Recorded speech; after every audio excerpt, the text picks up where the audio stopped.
Kung gusto nyo ng matibay na running shoes, New Adidas Fashion, mabibili lamang sa halagang $1,299.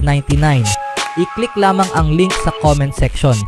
Ang rapper at tubong Chicago na si Lil Durk ay nag-offer na tulungang bayaran ang mga kontrata ng superstar ng Los Angeles Lakers na si LeBron James at ang kanyang anak na si Bronny upang sila'y sumali sa Chicago Bulls sa off-season ngayong 2024.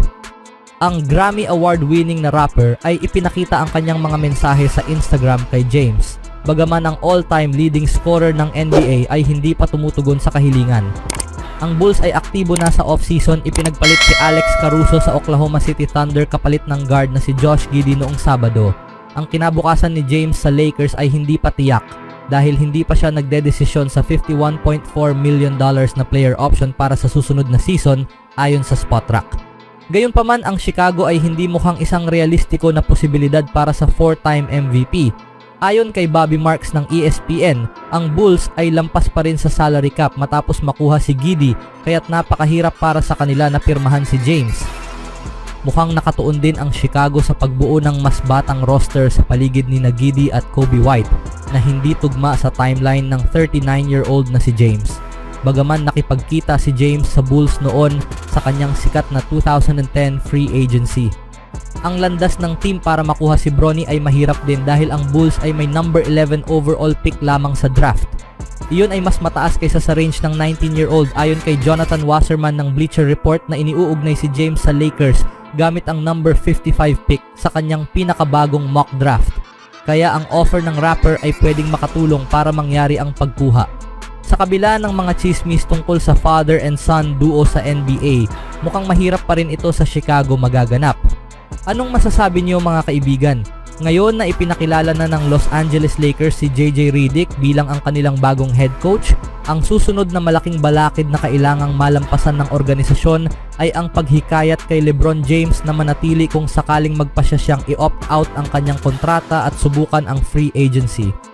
Ayon kay Dave McMenamin ng ESPN, ang Lakers ay dedikado na muling pirmahan si James at handang mag-offer sa kanya ng buong 3 taong max contract na kwalipikado siya ngayong summer. Si James ay kailangan ng magdesisyon sa kanyang player option bago ang July 29. Iniulat ni Dan Woik ng Los Angeles Times na inaasahang mag-opt out si James sa kontrata ngunit ang hula nila ay mananatili siya sa Lakers. Ayon kay Bobby Marks ng ESPN, si James ay kwalipikadong pumirma sa 3 taong kontrata na nagkakahalaga ng hanggang $162 million sa Lakers hanggang sa 2026 to 27 season kung tatanggihan niya ang kanyang opsyon. Ang 3 taong kontrata ay magdadala kay James hanggang sa kanyang edad na 42-year-old. Ang 20-time All-Star ay madalas nang nag-usap tungkol sa pagre-retiro sa nakalipas na 12 buwan. Ngunit hindi pa siya nagtakda ng tiyak na oras kung kailan siya magre-retiro. Ang Los Angeles ay walang malaking kakayahan upang mapabuti ang roster nito ngayong tag-init kung pipirma si James ng max contract. Binanggit ni Marks na ang Lakers ay malamang na magiging nasa pangalawang apron kung itatago nila ang kanilang first round pick at muling pipirmahan si Max Christie. Ngunit maaari silang magkaroon ng $12.9 million na non-tax mid-level exception kung tatanggihan ni D'Angelo Russell ang kanyang 18.7 na player option at pipirma sa ibang team. Habang ang Lakers ay ipinagpalit si Darvin Ham patungo kay Redick bilang head coach, hahanapin nila ang mas consistent na paglalaro sa regular na season upang maiwasan ang pagdaan sa play-in tournament tulad sa ginawa nila sa nakaraang 2 season. Ang 3 taong kontrata para sa isang player age ni James ay halos hindi pa naririnig sa NBA. Ito ay may malaking panganib dahil marami siyang na-miss na laro kamakailan, bagaman ang kanyang 71 games na pagsisimula noong nakaraang season ay ang kanyang pinakamarami sa isang season mula noong 2017 to 18. Pinatunayan din ni James noong nakaraang season na kaya pa rin niyang maglaro sa isang elite level. Siya ay may average na 25.7 points sa 54% shooting na may 8.3 assists at 7.3 rebounds bawat laro. Maaaring malaman ng Lakers ang desisyon ni James tungkol sa kanyang mga plano sa lalong madaling panahon sa linggo kapag nagsimula na ang free agency sa 6 PM ET. Pero isa lang ang masisiguro sa kanya dahil ayon sa post ni LeBron sa X na gusto niyang manalo muli sa highest level sa susunod na season, bagay na dapat paghandaan ng lahat at ng mga teams sa NBA. Ano sa tingin niyo mga kaibigan? Sa ibang balita naman mga kaibigan, walang team sa NBA ang nagkaroon ng mas maraming tagumpay sa nakalipas na 12 seasons kaysa sa Golden State Warriors. Kaya naman kung ang star ng Los Angeles Clippers na si Paul George ay maging available sa off-season na ito sa pamamagitan ng trade o free agency, ang Golden State ay maaaring nasa tuktok sa kanyang listahan ng mga destinasyon kung mahalaga sa kanya ang pagpunta sa isang winning situation higit sa lahat.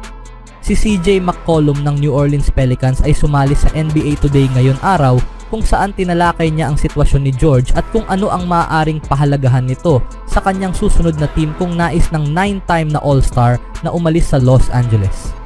Kailangan niyang magpasya kung ano ang pinakamahalaga sa kanya, sabi ni McCollum. Gusto ba niyang manatili sa LA? Doon siya nagmula. Alam ko ang dynamics sa pamilya na malapit sa tahanan, kung ano ang kahulugan nito. Gusto ba niyang patuloy na maglaro kasama si Kawhi Leonard at sumugal sa kalusugan at syempre si James Harden na marahil ay babalik din? Gusto ba niyang subukan ang pamumuhay sa East Coast? Gusto ba niyang subukan ang makita kung ano ang mangyayari kay Klay Thompson, kung aalis o mananatili siya? Sa tingin ko kailangan niyang alamin kung ano ang kanyang mga prioridad, kung sino ang gusto niyang makasama habang papalapit siya sa latter part sa kanyang career. Kung talagang pinahahalagahan ni George ang pagpunta sa isang winning situation, naniniwala si McCollum na may isang team na namumukod tangi bilang potensyal na suitor.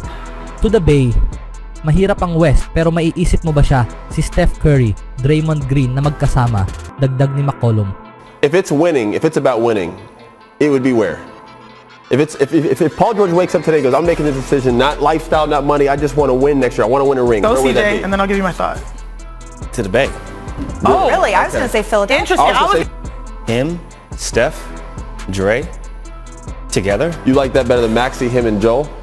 Si McCollum ay hindi lamang ang aktibong NBA star na nakikita ang potensyal ng isang pagsasama nina George at Warriors. Dahil isa rin si Patrick Beverley ang nag-react kung ano ang maidadalang hirap ni George laban sa ibang mga teams sa NBA kung maglalaro ito sa Golden State. Bagay na meron na talagang nangyayaring galaw sa loob ng NBA. Si George ay may hanggang linggo upang magpasya kung i-exercise niya ang kanyang $48.8 million na player option para sa 2024-25 NBA season. Kung tatanggihan niya ang kanyang option, siya ay magiging unrestricted free agent. Kung mag-o-opt-in siya, maaari niyang puwersahin ang isang trade palabas ng Los Angeles. Ngayon kakalabas lamang ng NBA insider na si Mark Stein ang panibagong balita na ang Warriors ay interesado kay George, kung hindi man higit pa, kaysa sa New York Knicks, isa sa mga team na pinaniniwala ang may seryosong interes sa 34-year-old. Ikaw mga kaibigan, ano kaya ang pwedeng maabot sa posibleng PG-13 kasama sina Curry, Green at sa Warriors sa Bay? Always do it on my own, so I gotta get through it. And the only thing I know is to love what I'm doing. Never give up, never slow, till I finally prove it. Never listen to the no's, I just wanna keep moving. Keep my head up when I act, head up, that's a fact. Never looking back, I'ma keep myself on track.